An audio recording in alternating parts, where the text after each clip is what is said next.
Back friends, स्वागत है हमारे YouTube channel MK art Hindi English में। आज हम लोग सीखेंगे क्रिया विशेषण या अंग्रेजी में बोले तो एडवर्ब। एडवर्ब क्या होता है आप इसको पहले देखेंगे। An adverb qualifies an verb, an adjective और अनदर एडवर्ब, यानी किसी भी नाउन या आप कह सकते हैं वर्ब या आप कह सकते हैं प्रपोजिशन, कंजंक्शन, प्रोनाउन, नाउन, इन सब की जो विशेषता बताता है तो आप उसको क्या बोलेंगे, एडजेक्टिव बोलेंगे। यानी क्रिया विशेषण यानी वर्ब की भी विशेषता बता दे। यानी सेंटेंस के अंदर आपका वर्ब हो सकता है, क्या हो सकता है, वर्ब हो सकता है। उसके अलावा आपका क्या हो सकता है, एक वर्ब के बाद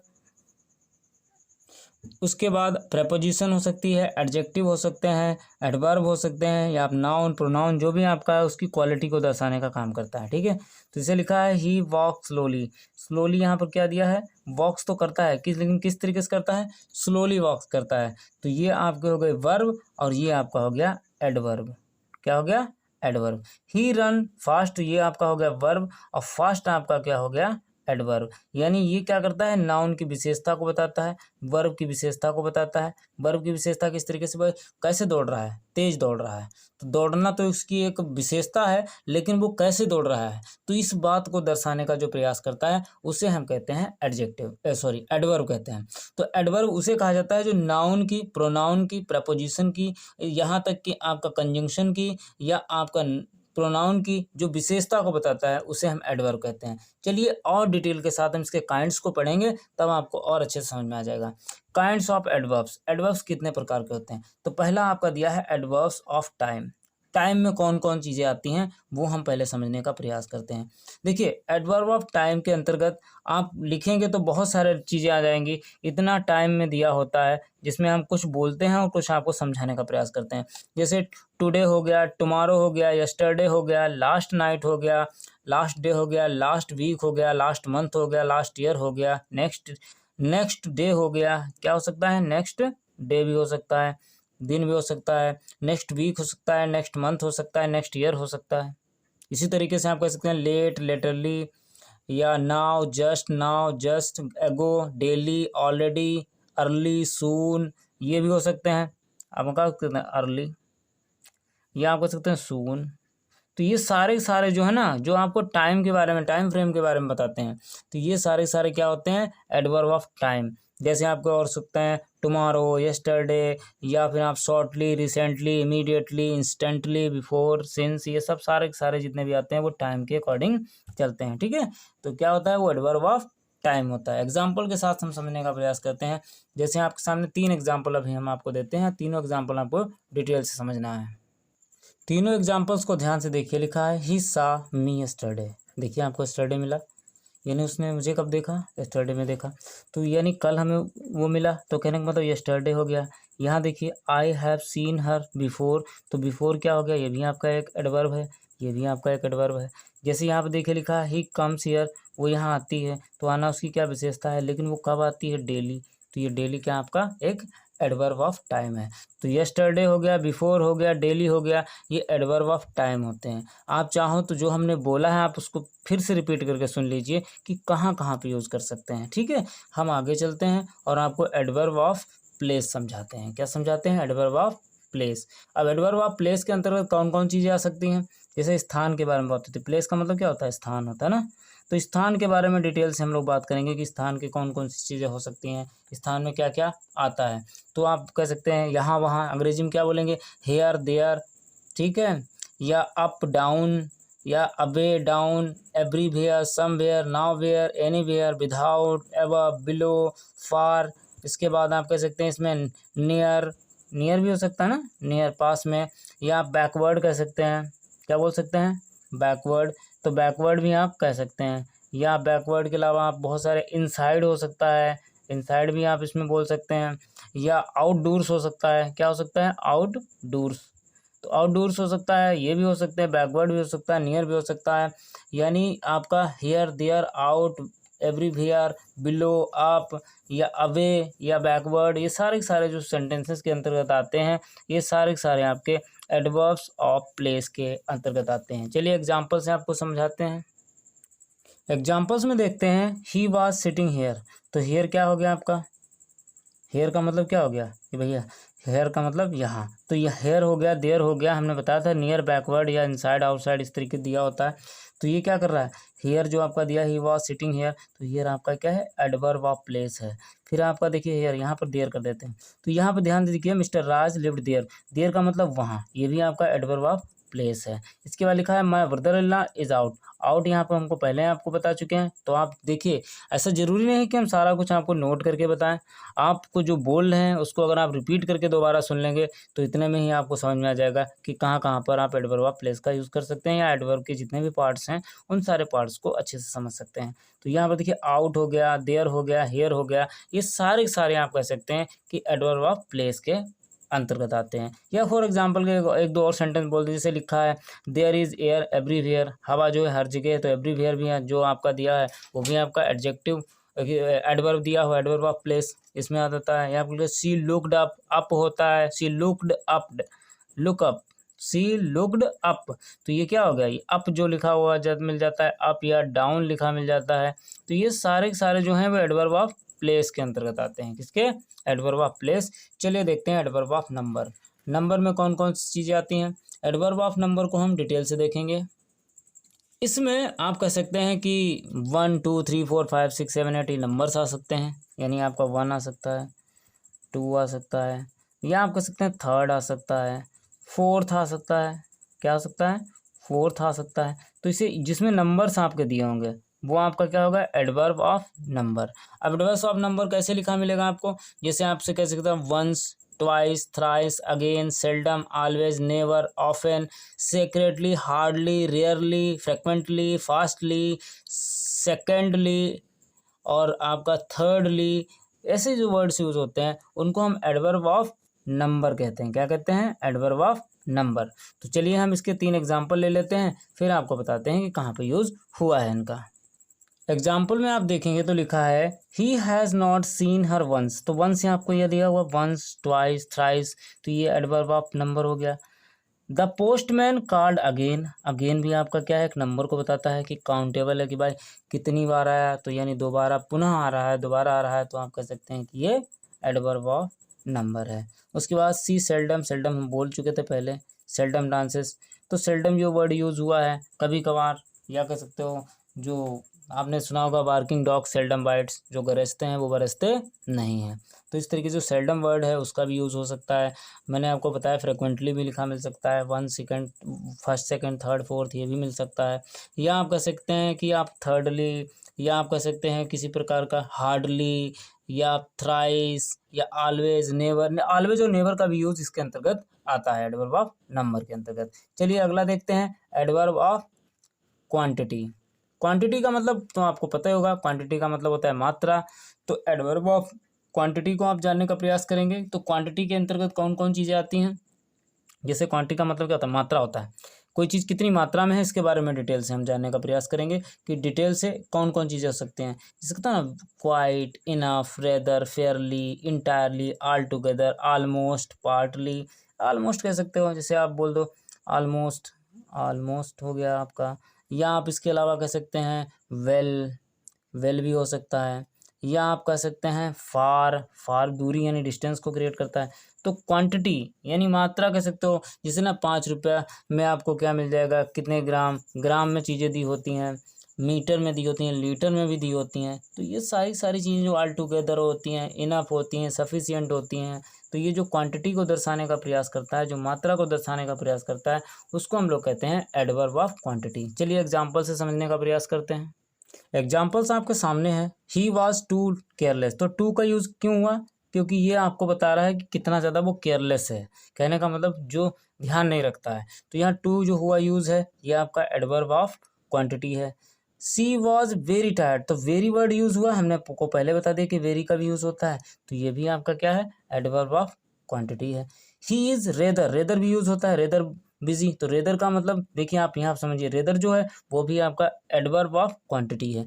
जिनको रेदर का यूज़ नहीं आता, वेरी का यूज़ नहीं आता, टू का यूज़ नहीं आता, कृपया करके चैनल को सब्सक्राइब कर लीजिए। अब फिर आप देखिए कि आपको क्या नहीं आता है, सब कुछ आता है, बस बताने वाले का एक तरीका अच्छा होना चाहिए, जो भी बताए बेहतर बताए ताकि आप अच्छे से समझ सकें। चलिए इसके 5th पार्ट पर देखते हैं, एडवर्ब ऑफ मैनर। मैनर का मतलब ही होता है सम्मान। एडवर्ब ऑफ मैनर के अंतर्गत जब मैनर, मैनर का मतलब क्या होता है? सम्मान। जब किसी चीज़ को हम सम्मान करते हैं, जैसे ना मैनर, उसकी मतलब कह सकते हो गतिविधि, क्या उसका तरीका है, अभिव्यक्ति क्या है, एक्सप्रेशन किस तरीके के हैं, तो उन एक्सप्रेशंस को शो करने के लिए आप एडवर्ब ऑफ मैनर का यूज़ करते हैं। इसके अंतर्गत कौन कौन चीज़ें आ सकती हैं? जैसे फास्ट आ सकता है, पोजीशन शो करो ना किस पोजीशन में है। फास्ट हो सकता है, हार्ड हो सकता है, कोई चीज़ हार्ड हो सकती है, या आप स्लोली कह सकते हो, स्लोली, कोई चीज़ बहुत तेज चलती है, कोई बहुत स्लो चलती है, या बाइजली। आपको मालूम होना चाहिए कि मैनर में आपके ये वर्ड यूज़ होते हैं। चलिए हम कुछ वर्ड्स के नाम ले लेते हैं, ताकि अगर आपको आवश्यकता हो तो आप नोट भी साथ में करते रहना। हमारे पास इतना प्लेस नहीं है जो आपको सारा नोट करके दिखाया जाए। चलिए हम बोल देते हैं, जैसे आपको इसके अंतर्गत कौन कौन आ सकते हैं? Fast, hard, slowly, bravely, foolishly, foolishly तो मूर्खता, मूर्खतापूर्ण, wisely, loudly, soundly, badly, carefully, fluently, beautifully, clearly, ये भी हो सकते हैं। और क्या हो सकता है? सर्टेनली हो सकता है, एग्रीबली हो सकता है, सीरियस हो सकता है, सीरियसली हो सकता है, सॉरी सीरियस नहीं, सीरियसली, कन्विंसली हो सकता है। तो इस तरीके से बहुत सारे वर्ड हैं जिनमें आपको लगता है कि ये मैनर की बात की जा रही है, इसकी पोजीशन को शो करने की बात की रही, वो किस एक्शन में है, तो सेक्शन को शो करने के लिए यहाँ पर हम एडवर्ब ऑफ मैनर के यूज़ करते हैं। चलिए एग्जाम्पल से समझने का प्रयास करते हैं। जब हम एग्जाम्पल्स देखते हैं तो एग्जाम्पल्स में आप देखेंगे द हॉर्स रेन फास्ट। तो रेन फास्ट का मतलब उसकी पोजीशन को दिखा रहा है कि वो जो घोड़ा है दौड़ रहा है, उसकी क्वालिटी, उसकी जो पोजीशन है, उसका जो मैनर है वो किस पोजीशन में है, किस स्थिति में है, तो उस स्थिति को दिखाता है। कहने का मतलब आप कह सकते हो तरीका या विधि कह सकते हो, या आप इसको कह सकते हो अभिव्यक्ति, एक्सप्रेशन। तो आपको एक्सप्रेशंस को शो करने के लिए जो कि एक्शन जो होता है ना, जो कार्य का मेथड जो होता है, उसका तरीका बताता है। तो वो का जो दौड़ रहा है वो किस तरीके से दौड़ रहा है? फास्ट दौड़ रहा है। जैसे वर्क कर रहा है कोई व्यक्ति, ही वर्क्स हार्ड, तो यहाँ पे देखिए, तो वर्क्स यानी वर्क, कोई कार्य कर रहा है कोई व्यक्ति, तो वो कैसे कर रहा है? आसानी से कर रहा है, मुश्किल से कर रहा है, कैसे कर रहा है? तो वो इसमें लिखा हुआ है हार्ड। द फॉट, दे, यहाँ पर दे है, दे फॉट ब्रेवली, तो दे वे फॉट मान लड़े, ब्रेवली का मतलब बहादुरी से।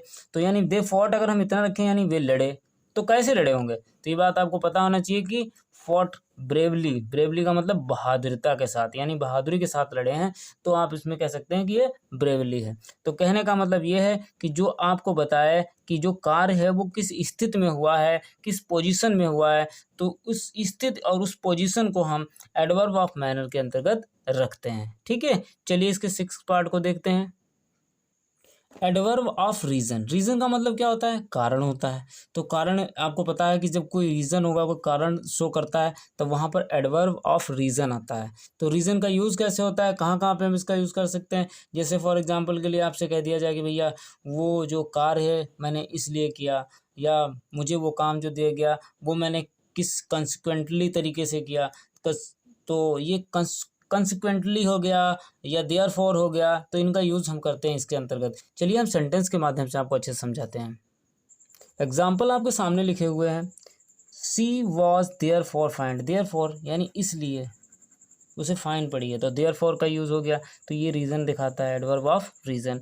Consequently she was sent to Delhi, उसे कहाँ भेजा गया? कंसिक्वेंटली दिल्ली भेजा गया, तो दिल्ली भेजा गया। तो कंसिक्वेंटली जो वर्ड है, ये देयर फॉर जो वर्ड है, इसमें दो ही वर्ड ज़्यादा यूज़ होते हैं ये एडवर्ब ऑफ रीज़न में, एक होता है देयर फॉर, एक होता है कंसिक्वेंटली। तो ये दो वर्ड जो होते हैं उनका यूज़ होता है। इन दोनों वर्ड्स को याद रखेंगे कि ये एडवर्ब्स ऑफ रीज़न के अंतर्गत आते हैं। चलिए अब बात करते हैं एडवर्ब्स ऑफ अफर्मेशन और नेगेशन। अफर्मेशन का मतलब अफर्मेटिव, नेगेशन का मतलब होता है नेगेटिव। ठीक है, तो अफर्मेटिव और नेगेटिव दोनों के बारे में डिटेल से जानेंगे। चलिए देखते हैं इसमें क्या क्या आ सकता है। इसमें आपको पता है, जैसे कोई चीज़ निश्चित होती है ना, निश्चित, आप कह सकते हैं सकारात्मक पोजीशन हो या नकारात्मक पोजीशन हो। सकारात्मक का मतलब या आपका अफर्मेशन हो जाएगा, और नकारात्मक का मतलब निगेशन हो जाएगा। ठीक है, सकारात्मक और नकारात्मक दोनों भाव प्रकट होते हैं, तो वहाँ पर हम कह सकते हैं कि ये यहाँ पर आपका एडवर्ब ऑफ अफर्मेशन और निगेशन है। चलिए एग्जाम्पल से समझने का प्रयास करते हैं तो और आसानी समझ में आ जाएगा। निगेशन और अफर्मेशन को समझाने के लिए हमने 3 सेंटेंस आपके सामने लिखे हैं। She did not come after all, इसमें आपका देखिए नॉट लगा है। इससे पहले आपका जो इसमें निगेशन में होता है डू और डज, डिड, ये आपका क्या होता है? ये आपका निगेशन में एडवर्ब ऑफ निगेशन होता है।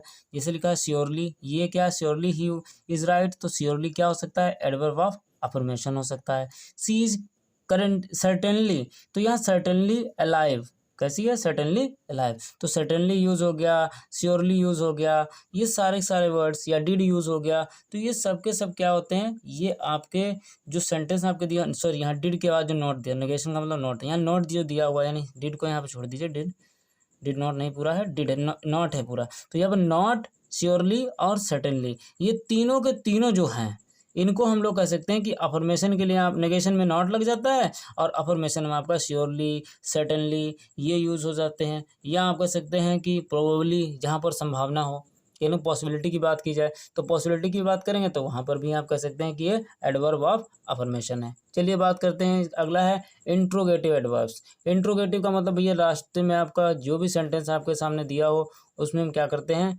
इंट्रोगेशन कर देते हैं, क्वेश्चन मार्क लगा देते हैं। इसमें हमने एग्जाम्पल भी ज़्यादा लिए हैं ताकि आपको और बेहतर तरीके से समझाया जा सके। देखते हैं कुछ एग्जाम्पल्स के साथ। तो एग्जाम्पल्स में देखेंगे, लिखा है वेयर डू यू लिव, तो वेयर आपका इंट्रोगेशन शो करता है, तो ये आपका इंट्रोगेटिव एडवर्ब हो गया। हाउ ऑफन, हाउ के साथ हमेशा उसका जो भी सामने वाला वर्ड होता है वो ऐड होता है, हाउ ऑफन हो गया। How often did you visit her, तो यहाँ पर हाउ ऑफन पूरा वर्ड जो है वो आपका इंट्रोगेटिव एडवर्ब है। हाउ डिड देखिए यहाँ पे हाउ फिर दिया है, तो आप कह सकते हैं हाउ डिड हो जाएगा यहाँ पे, ठीक है। या आप इसके अलावा हाउ का यूज़ करते हैं, जब कहते हैं ना हाउ का यूज़ करते हैं, तो आप यहाँ पर डिड का यूज़ ना भी करते हैं तो डिड एक अलग सा बन जाता है, जिसको आपको हमने बताया था कि अफर्मेशन नेगेशन में डिड का यूज़ होता है ना, वो नॉट के साथ। तो वहाँ आप अगर ना करना चाहें तो हाउ का यूज़ कर सकते हैं, हाउ भी आपका इंट्रोगेटिव एडवर्ब है। उसके बाद हाउ फार, ये पूरा आपस में ही एक वर्ड आ जाता है, तो ये भी इंट्रोगेटिव है। How far is the report true, या सकते हैं how did you manage this. उसके बाद why are you late, why का मतलब क्यों, तो जैसे ही आपका इंट्रोगेशन दिखाई दिया, आप क्यों लिखा हुआ है, तो आप समझ लीजिए कि ये आपका इंट्रोगेटिव एडवर्ब है। चलिए इसका लास्ट बचा हुआ है, वो है रिलेटिव एडवर्ब्स। रिलेटिव एडवर्ब्स कैसे होते हैं उनको समझने का प्रयास करते हैं, ठीक है। चलिए देखते हैं कुछ इसके रिलेटिव एडवर्ब्स जो हैं उसके हम एग्जाम्पल से ही आपको डिटेल के साथ समझाने का प्रयास करते हैं। रिलेटिव एडवर्ब पढ़ने के लिए आपको पहले कंजंक्शंस आने चाहिए। अब कंजंक्शंस का मतलब होता है जब दो सेंटेंसों को आपस में जोड़ना, यानी एक सेंटेंस ये है प्लस एक सेंटेंस ये है, दोनों को जोड़ना। एक आपको कॉज बताता है, दूसरा उसका सोल्यूशन बताता है। कहने का मतलब एक कारण बताएगा, दूसरा उसका निवारण बताएगा। तो जैसे लिखा है दिस, आप कह सकते हैं this is that girl, GIRL, that girl who stolen my pen, यह वही लड़की है जिसने मेरा पेन चुराया। तो सेकंड टाइप इंट्रोगेटिव जो वर्ड बीच में आते हैं, कहाँ पे आते हैं, बीच में, WH फैमिली वाले वर्ड जो बीच में आते हैं, उन जो बीच में सेंटेंस के बीच में आते हैं उनको हम लोग कहते हैं कि ये जो हैं ये आपके रिलेटिव एडवर्ब्स हैं। कैसे हैं, रिलेटिव एडवर्ब्स। आप और इसके अलावा भी कुछ एग्जाम्पल के साथ हम समझने का प्रयास करते हैं। लिखा है this is the place where, देखो यहाँ पर वेयर का मतलब तो कहाँ होता है, लेकिन यहाँ पर क्या हो गया, जहाँ। वेयर द किंग, और फिर आपका लिव्ड, यानी राजा रहता था। तो यहाँ पर देखिए वेयर हु का यूज़ हुआ। तो ये आपको ये दर्शाने का प्रयास किया जा रहा है कि सेंटेंस के मध्य में सेकंड टाइप इंट्रोगेटिव सेंटेंस अगर आपको दिए गए हैं तो आप मान लीजिए कि वहाँ पर वो वर्ड जो होगा वो रिलेटिव एडवर्ब होगा। कौन सा वर्ब होगा, रिलेटिव एडवर्ब होगा। चलिए एक और एग्जाम्पल इसका ले लेते हैं। मान लेते हैं जैसे ये लिखा हुआ है कि डू यू नो, क्या तुम जानते हो, व्हेन, कब, या जब इसको शुरुआत में लिखे तो क्या होता है कब, और अब क्या हो गया है जब, यानी पहले होगा कब और जब आपका मध्य में आ जाता है उसका मतलब हो जाता है जब। व्हेन ही विल कम, यानी डू यू नो, क्या तुम जानते हो, ये सेंटेंस अपने आप में हो गया। ही विल कम, वह आएगा। और यहाँ पे जो जोड़ने का प्रयास करा जैसे हमने प्लस के लिए बताया, तो ये जो आप जोड़ने का प्रयास जो सेकंड टाइप वर्ड कर रहा है उसको हम लोग कहते हैं इन रिलेटिव एडवर्ब्स, या शुरुआत में दिया हो तो उसको बोलेंगे इंट्रोगेटिव एडवर्ब्स, बीच में दिया हो तो आप कभी भी इसको इंट्रोगेटिव एडवर्ब नहीं बोलेंगे। होपफुली अगर यहाँ तक आप वीडियो देख लिए हो तो इसका मतलब वीडियो आपको पसंद आया है। अगर आपको वीडियो पसंद आया हो तो हमारे चैनल को सब्सक्राइब कर लीजिए, बेल आइकन को प्रेस कर लीजिए। मिलते हैं ऐसे ही किसी नेक्स्ट टॉपिक के साथ पार्ट्स ऑफ स्पीच के, तब तक के लिए बाय बाय।